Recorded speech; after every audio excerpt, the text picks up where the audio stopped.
Morning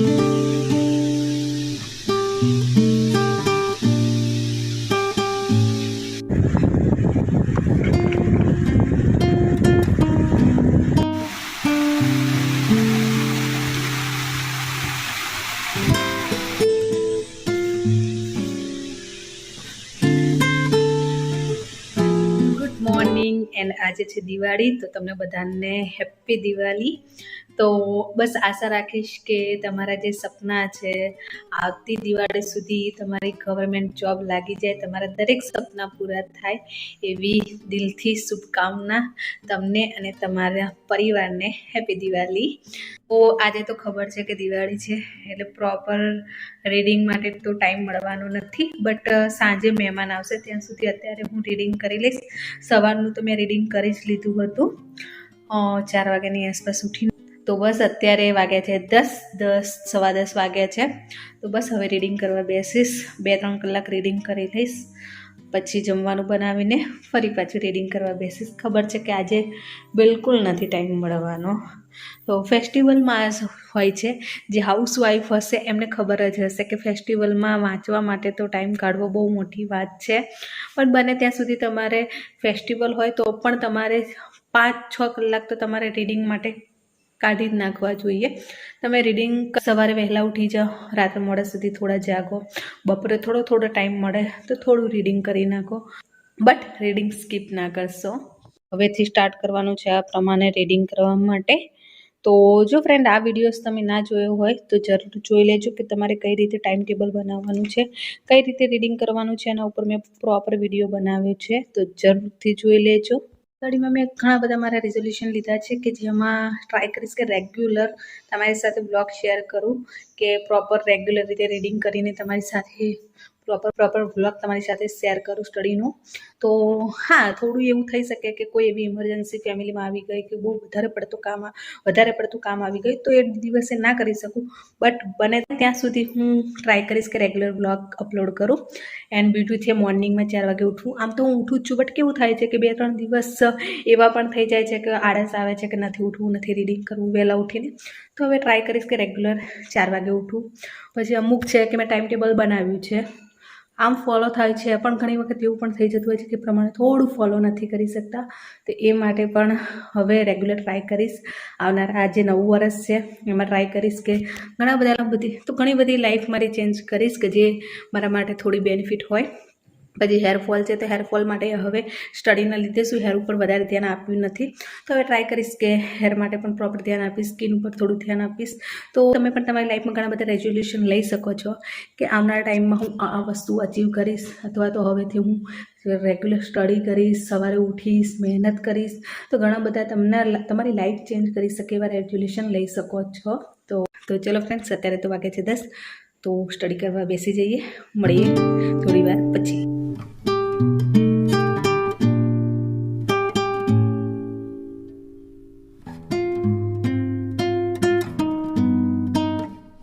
થોડું એના answer writing practice પણ કરતી હતી, તો બસ આન્સર રાઇટિંગ થોડા લખ્યા છે, પૂછાઈ શકે એવા એમાં હોય છે, મારે પણ આન્સર રાઇટિંગની પ્રેક્ટિસ કરવી છે ફ્રેન્ડ।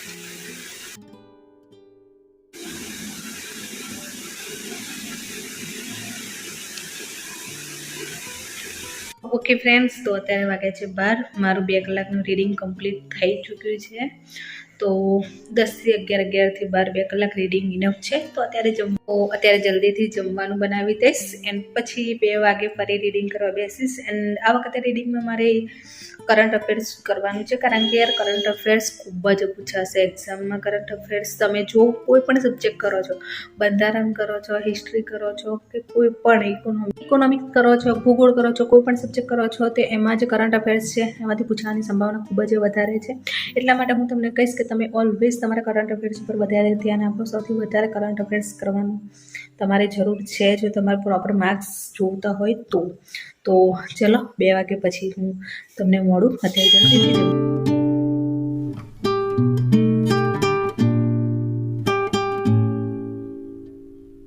અત્યારે 1 વાગી ગયો છે, બિકોઝ જમવાનું મારું જલ્દી બની ગયું હતું। તો અત્યારે હું કરી રહી છું મૌર્ય સામ્રાજ્ય। આ છે મૌર્ય સામ્રાજ્ય। તો બસ આની થોડી તૈયારી આજે કરવાની છે. આજે મારી ઈચ્છા છે કે મૌર્ય સામ્રાજ્ય ફિનિશ કરી નાખું. તો બસ જલ્દીથી મૌર્ય સામ્રાજ્યનું જોઈ શકો છો. તો મૌર્ય આજે કેટલું રીડિંગ કરવાનું છે બસ આટલે સુધી કરવાનું છે મૌર્ય સામ્રાજ્યના પતનના કારણો સુધી. તો આજે કમ્પ્લીટલી મૌર્ય સામ્રાજ્ય ફિનિશ કરવાનું છે. તો અત્યારે 1 વાગે છે. તો 1 થી 2, 2 થી 3 અને 3 થી 4 3 કલાક સુધી મારું થઈ જશે. આઈ થિંક મૌર્ય સામ્રાજ્ય આરામથી. અને આગળનું થોડું રિવિઝન પણ કરવાનું છે, તે હું કરી દઈશ જલ્દીથી. તો બસ અત્યારે થોડી રજાઓ છે, તો એનો થોડો ફાયદો પણ ઉઠાવી લઈએ, કારણ કે સાંજે આમ પણ રીડિંગ કરવા મળવાનું નથી. તો જ્યારે તમે યાર ફ્રેન્ડ હાઉસવાઈફ હો અથવા તો તમે જોબ કરતા હો, તો ત્યારે સૌથી મોટી ઇમ્પોર્ટન્ટ છે કે તમે ટાઈમ ક્યાંથી કાઢો છો.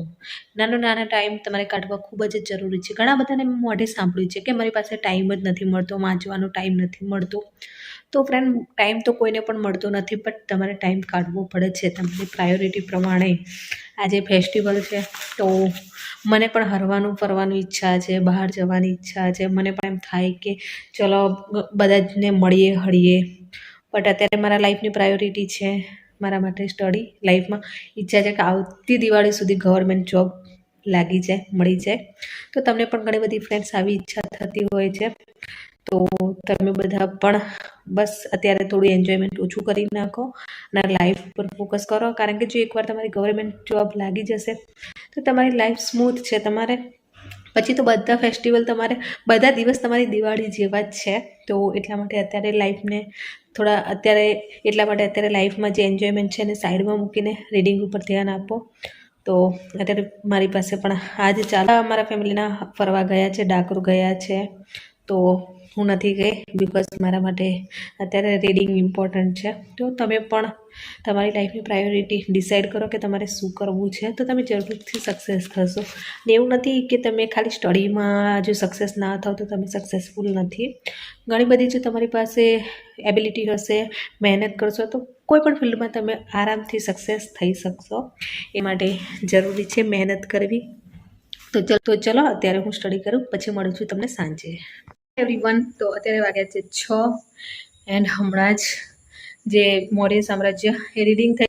તો મારી પાસે ટાઈમ હતો તો મેં સિંધુ ખીણની સભ્યતા એ પણ થોડું રિવાઇઝ કરી લીધું. એન્ડ સામે મસ્ત ખેત શકો છો, કેટલું મસ્ત લાગે છે. સવારે ઉઠતાની સાથે જ જોવા મળે લોકેશન. તો સવારે ઉઠતાની સાથે જ આ વ્યૂ જોવા મળે છે. એન્ડ અત્યારે સાંજે પણ મસ્ત વ્યૂ છે. ચલો ફ્રેન્ડ્સ, હવે સાંજે તો ખબર છે રીડિંગ કરવાનો ટાઈમ મળવાનો નથી. તો અત્યારે હવે નડિયાદ જવું છે સંતરામ મંદિરમાં દર્શન કરવા માટે. એન્ડ પછી સાંજે જો ટાઈમ મળશે રાત્રે તો રીડિંગ કરી લઈશું. તો ચલો ફ્રેન્ડ્સ, જલ્દીથી જઉં છું નડિયાદ, પછી તમને મળું. ખૂબ જ સરસ રીતે અત્યારનું સંતરામ મંદિર છે, ખૂબ જ સરસ રીતે ડેકોરેટ કર્યું છે. એન્ડ અત્યારે નડિયાદનો નજારો પણ કંઈક અલગ જ છે, ખૂબ જ મજા આવે. તો ખૂબ જ પોઝિટિવ ફીલ થાય એવો નજારો છે. એન્ડ પૂરું એટમોસ્ફિયર ખૂબ જ સરસ છે. તો ચલો ફ્રેન્ડ્સ, આજનો વિડીયો અહીંયા ફિનિશ કરીએ છીએ. મળીએ નવા વિડીયોઝ એન્ડ નવી એનર્જી સાથે. ત્યાં સુધી રાધે રાધે, જય શ્રી કૃષ્ણ.